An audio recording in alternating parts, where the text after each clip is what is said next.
Jason Marriner was at the heart of Donal MacIntyre's documentary into football hooliganism, and it exposed the Chelsea Headhunters' sickening links to far-right groups.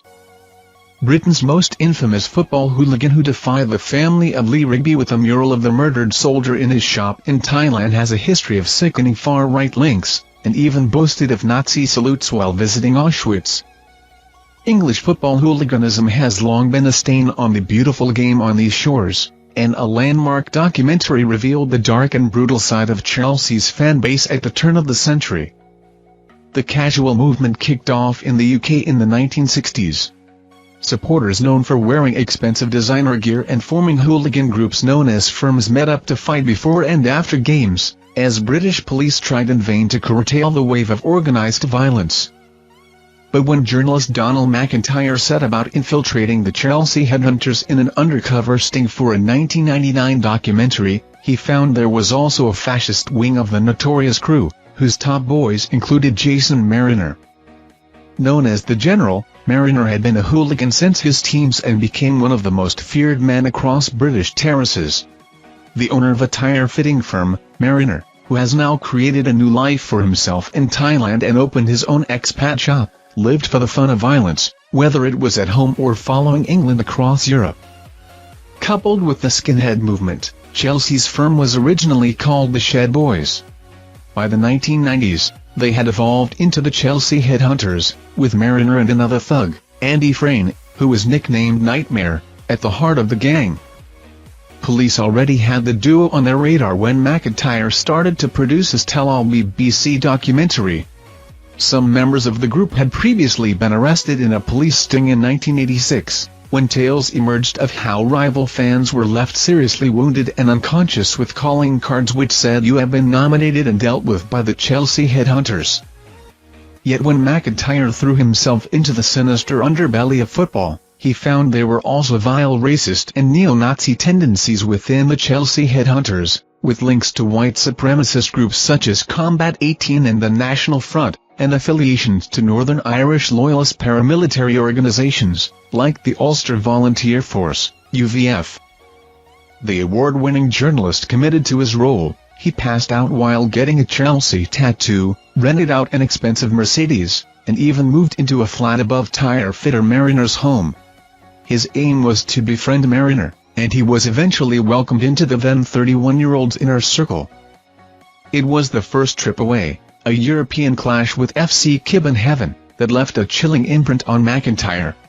The documentary shows how after listening to the Headhunters singing anti-Jewish songs in a pub, MacIntyre stuck close to Marriner at the Parken Stadium, hoping to let other fans know they were close and that he was one of them.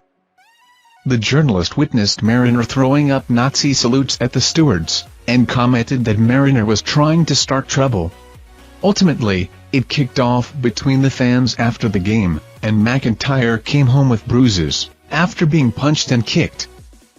In perhaps the most sickening moment of the documentary, Marriner was caught joking in a pub about the time he and Frayne took a trip to Auschwitz, the German Nazi concentration camp in Poland where thousands of Jewish people were killed during the Second World War, where he took pictures of Frayne making Nazi salutes. Laughing, Marriner recalled how a Polish geezer started crying, and that it was absolutely superb, before adding, "I think I put the final nail in the coffin when I tried to get in the oven." Jerry Gable, of Searchlight Anti-Fascist magazine, told the documentary how he had received a postcard, which was marked Combat 18 Headhunters Division, with the sick message, "Wish you were here, we've just dug up the bones of your grandmother and peed all over them." MacIntyre had witnessed Marriner's far-right tendencies and racist slurs made in his car toward black and Asian people firsthand, and it wasn't long before he had established links between him and hate groups Combat 18 and the National Front. At the end of the eye-opening film, MacIntyre found himself with Frayne, Marriner, and a younger hooligan he also got to know during his time undercover in London.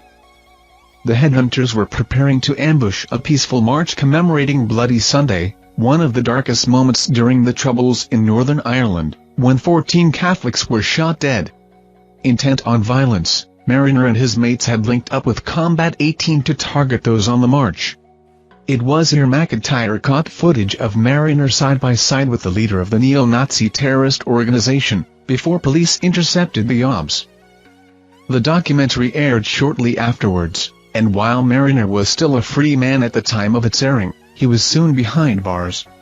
In the program, Marriner had revealed dark deeds, and recorded Frayne in the back of his car bragging and laughing about having a pocket full of Ku Klux Klan calling cards and slashing an off-duty policeman across the throat. In November 2000, the two men, described as generals in the Headhunters, went on trial at London's Blackfriars Crown Court. They denied conspiracy to commit violent disorder and affray, allegations relating to a trip they made with MacIntyre to an away game against Leicester City, at which trouble had been pre-arranged, and the Bloody Sunday March. Marriner argued he'd only told MacIntyre what he wanted to hear and was making his boasts up. He denied being a member of a racist organization or being racist, and claimed his political views stretched no further than admiration for the Queen and telling people to be quiet when the national anthem was played. Frayne, then 36, didn't give evidence, but the court heard he was a member of the Ku Klux Klan, holding the title of Grand Nighthawk. Both men were found guilty of the charges. Marriner was given 6 years behind bars, while Frayne, who had previous convictions including distributing racist literature, was jailed for 7 years. Judge Charles Byers said, "It's clear to me that you relish violence and will stop at nothing to go anywhere in pursuit of it, showing little, if any, regard for other people or for the law." Thank you for watching our videos. Subscribe to our channel to get notifications when we post newest videos. Thank you and goodbye.